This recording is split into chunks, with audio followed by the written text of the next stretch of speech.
오늘 이 아침 하나님께서 귀히 쓰시는 주의 종을 저희 가운데 보내주셨습니다. 오늘 말씀을 전해주시는 목사님은 지선묵 목사님이십니다. 우리 지 목사님께서는 이 밴쿠버 남쪽에 있는 워싱턴 주에 있는 밴쿠버라고 하는 도시에서 목회를 하고 계십니다. 그 교회 이름이 밴쿠버 한인 장로교회입니다. 세상에서 두 개 있는 우리 한인 장로교회 또 다른 교회의 목사님이 오늘 저희 가운데 오셨습니다. 여러 해 동안 밴쿠버 한인 장로교회를 섬기고 계시고 또 미국 장로교회 소속으로 작년에 미국 장로교회에 속한 한 400여 한인 교회의 총회장으로 섬기셨던 목사님이시기도 합니다. 내일 이 밴쿠버에서 북미 서북 5개 도시 목회자 친선 체육대회가 있습니다. 그래서 미국에서 많은 목사님들이 이제 밴쿠버 방문 중에 있으신데 이번에 오시면서 또 귀한 시간을 이렇게 저희 교회를 위해서 마련을 해 주셨습니다. 오늘 말씀을 전해 주시겠습니다. 섬기는 삶. 이제 지 목사님 올라오셔서 말씀 전하실 때에 하나님 앞에 하나님 주의 종 보내주셔서 감사합니다. 목사님 축복합니다. 오른손 높이 드셔서 우리 한번 할렐루야로 같이 축복하며 인사를 나누시겠습니다. 할렐루야. 할렐루야.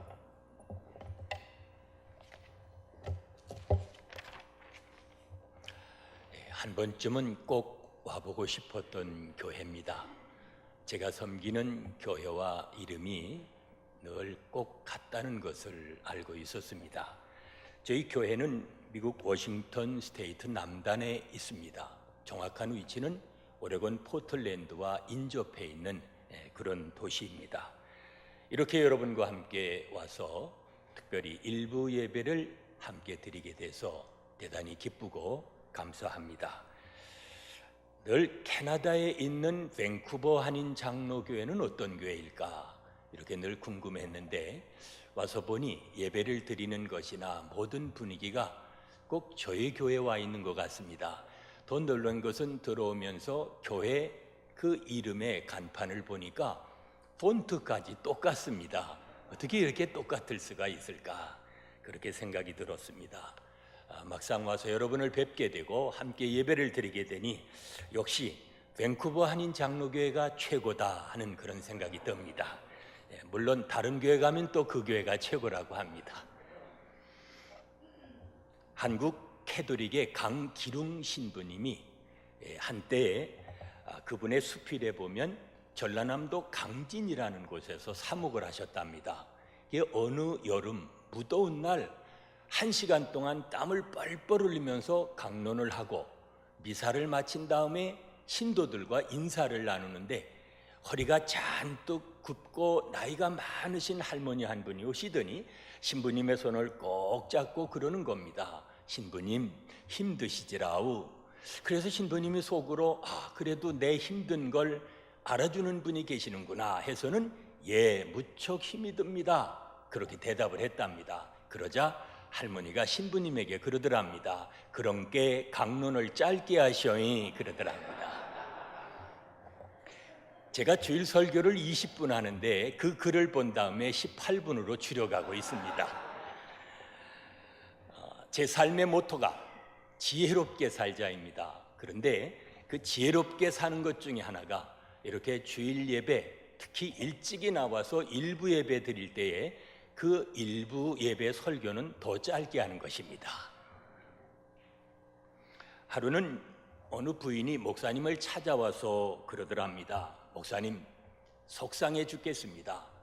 하나밖에 없는 아들에게 소망을 두고 사는데 글쎄 그놈 하는 짓이 영 아닙니다. 제 아버지를 닮아서 그런지 벌써부터 여자만 쫓아다닙니다. 그래서 아들이 몇 살이냐 물었더니 3살이라고 그러더랍니다. 왜 이렇게 쓸데없는 걱정을 하며 삽니까? 결국은 실패에 대한 두려움 때문입니다. 그렇다면 왜 실패를 할까요?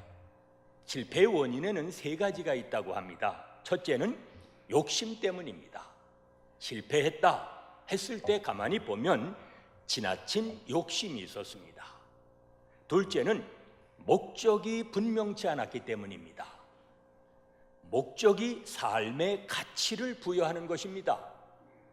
뚜렷한 목적이 없었기에 실패했다는 얘기입니다. 셋째는 열심이 없었기 때문입니다. 보세요. 공부를 잘 못하는 것은 죄가 아닙니다. 열심히 하지 않은 것이 죄입니다. 신학자 제임스 마펫이 The Day Before Yesterday라고 하는 책을 썼는데 거기서 그는 신앙을 두 가지로 정의합니다. 그중 하나가 신앙생활이란 미치는 생활이라 그렇게 말했습니다. 사람은 무언가에 미쳐 살아야 합니다. 문제는 무엇에 미치느냐 하는 것입니다. 여러분, 사랑에 미쳐 보신 적이 있습니까? 가만히 보세요. 그 사랑할 때는 다 제정신이 아닙니다. 저희 집사람과 함께 산 지 이제 38년째입니다. 제가 결혼한 후에 한 일입니다만은 결혼 전 3년 연애하면서 제가 여러 통의 편지를 보냈는데 그걸 다 보관하고 있었습니다. 그게 한 번은 좀 뭔가 섭섭한 일이 있었는지 편지를 들이대면서 따지는 겁니다. 아니, 결혼 전에는 이렇게 말해놓고 왜 그러느냐? 이거 증거를 들이대면서 얘기하니 이거 뭐라고 말하겠습니까? 그러나 또 제가 누굽니까? 가만히 있을 수 있습니까? 그래, 제가 그랬습니다. 제정신이 아닐 때 쓴 것은 무효다 그랬습니다. 지금도 그때 그 편지를 보면 정말 제정신이 아니었습니다. 그걸 알아야 합니다.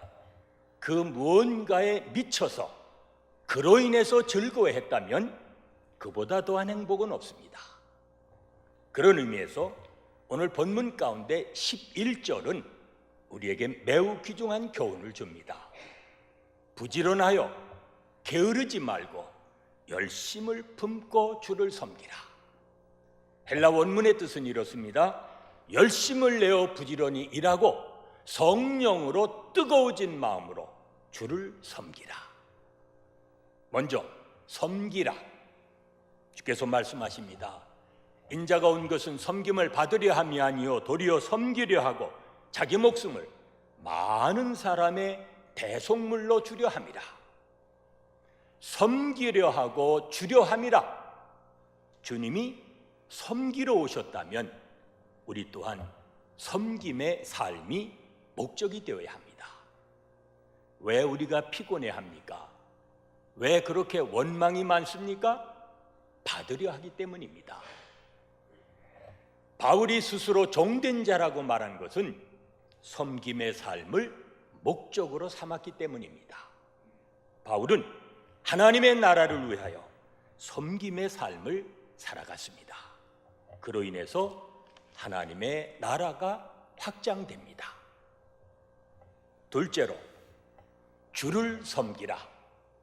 섬기되 주를 섬기라. 고린도후서 5장 15절 표준 세번역에 보면 이렇게 말씀을 합니다. 그리스도께서 모든 사람을 대신하여 죽으신 것은 살아있는 사람들이 이제부터는 자기들 스스로를 위하여 살지 않고 자기들을 대신하여 죽으셨다가 살아나신 그를 위하여 살게 하려는 것입니다. 주님이 나를 위해서 죽으셨다면 이제 나는 누구를 위해서 살 것인가? 여러분, 무엇을 하며 살아가십니까? 아니, 무엇을 위해 살아가십니까? 무엇을 하든 주님을 위해 주님의 뜻을 따라 주님을 섬기듯 해야 합니다. 셋째는 열심을 품고 주를 섬기라. 주를 섬기되 오늘 성경에 보면 열심을 품고 주를 섬기라는 것입니다. 열심, 제운테스, 불붙는다는 뜻입니다. 불타는 마음으로, 뜨거운 마음으로 주를 섬기라. 다시 말하면 미친 듯이 섬기라는 말입니다. 그리하려면 기쁜 마음으로 섬겨야 합니다. 또 감사하는 마음으로 섬겨야 합니다. 삶 자체에 기쁨이 있고 늘 감사가 있어야 합니다. 어느 의사가 쓴 글에 보니까 할아버지도 의사요, 아버지도 의사입니다. 3대째 의사 집안인데 할아버지 의사가 손자 의사에게 권면하는 말씀입니다. 환자가 오거든 감사하는 마음으로 섬기거라. 치료할 수 있다는 것만으로도 감사하며 그를 돌보거라. 또 환자가 오거든 사죄하는 마음으로 돌보거라. 일찍이 치료를 해줬어야 되는데 이렇게 악화가 됐으니 참으로 죄송하다. 그런 마음으로 섬기거라. 여러분, 이 얼마나 소중한 마음입니까? 의사의 마음이 이러하다면 우리는 어떠해야 할까요? 우리는 주님을 섬기는 사람들입니다. 주님의 교회와 가정, 주님이 사랑하는 사람들, 주님이 구원하시려고 하는 세상을 섬기는 사람들입니다. 오늘날 교회가 왜 이렇게 되어가고 있습니까? 세상이 이렇게 된 것이 누구의 책임입니까? 물을 것도 없습니다. 저와 여러분이 먼저 무조건 사죄하는 마음으로, 그리고 성령이 주시는 뜨거운 마음으로, 모두가 감사하는 마음으로 주를 섬기며 살아야 합니다. 일본이 낳은 신학자 가가와 도요히코라고 하는 분이 계십니다. 고베 신학교와 미국 프린스턴 신학을 나오신 분인데 그분은 평생에 빈민굴에 들어가서 그 환자들과 살면서 그리스도의 사랑을 실천한 분입니다. 많은 저서와 함께 세상에 감화를 주고 또 많은 영향을 주신 그런 분이십니다. 저도 신학교 다닐 때에 그분에 대한 책을 읽으면서 마음이 뜨거워진 그런 경험을 한 적이 있습니다. 그분이 젊었을 때에 폐결핵에 걸렸다고 합니다. 이미 3기가 넘어섰습니다. 3기가 넘었으면 피를 토하게 됩니다. 그러면 결핵균이 번지기 때문에 그래서는 사람들과 접촉을 하지 못하게 했습니다. 요즘은 그렇지 않습니다만은 그 당시만 하더라도 다 3기가 넘으면 죽을 병으로 여겼습니다.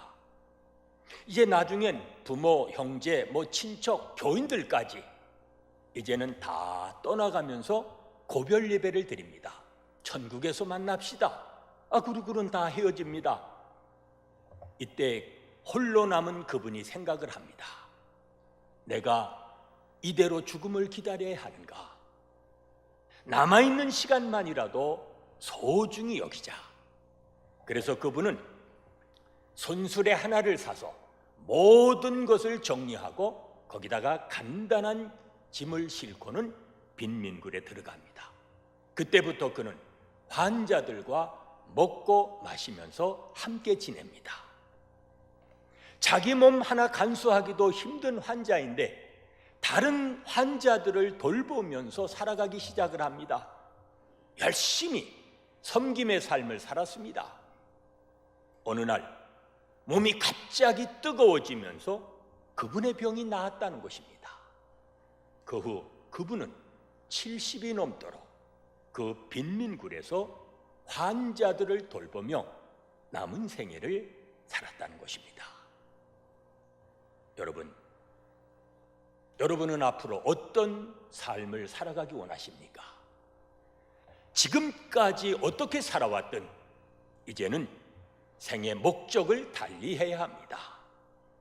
주님은 세상을 섬기러 오셨습니다. 그렇다면 십자가에 달리신 주님을 바라보면서 우리 또한 섬겨야 합니다. 주님을 섬겨야 합니다. 부지런하여 게으르지 말고 열심을 품고 주님을 섬겨야 합니다.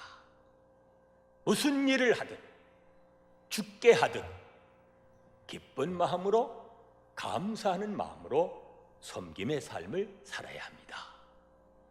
미안합니다. 미친 듯이 한번 섬겨보십시오. 온 몸과 마음을 들여서 섬김의 삶을 살아가십시오. 그리하면 하나님의 뜻이 하늘에서 이루어진 것처럼 이 땅에 이루어지는 능력 있는 삶을 살아가게 될 것입니다.